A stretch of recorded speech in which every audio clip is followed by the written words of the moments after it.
Merhaba arkadaşlar, kanalıma hoş geldiniz. Bugün cevizle çocuklarda ve büyüklerde kullanılabilir. Öksürüğe nasıl son verilir? Öksürüğe çok iyi gelecek ceviz hazırlayacağım. İlk önce bende 6 adet cevizim var. Şöyle cevizlerim küçük olduğu için ben 6 adet kullandım. Eğer büyükse 5 tane kullanmanız yeterli. 1 su bardağı suyum var.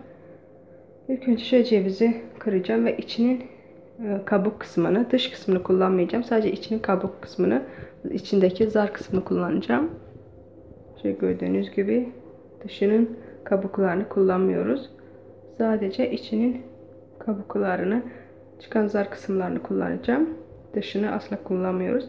Ve 6 adet cevizin sadece bir tanesinin içini, ceviz içini de kullanacağım. Sadece 1 adet ceviz içi kullanacağım ve diğer cevizlerin de sadece iç kabuk kısımlarını kullanacağım. Bu şekilde şöyle gördüğünüz gibi dışını kullanmıyoruz.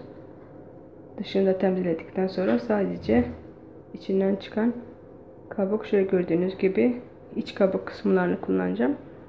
Ve aynı şekilde 1 adet de cevizin sadece içini kullanacağım.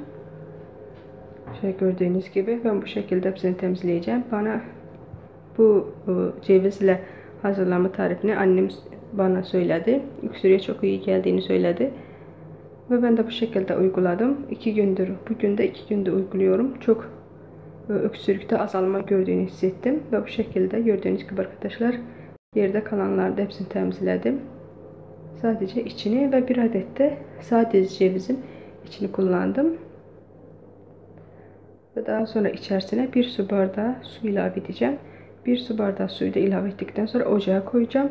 Ve bu şekilde kaynamaya başladıktan sonra 5 dakika kaynatıp ocağın altını kapatacağım. Sadece 5 dakika kaynatıp ve bu şekilde gördüğünüz gibi 5 dakika kaynattım.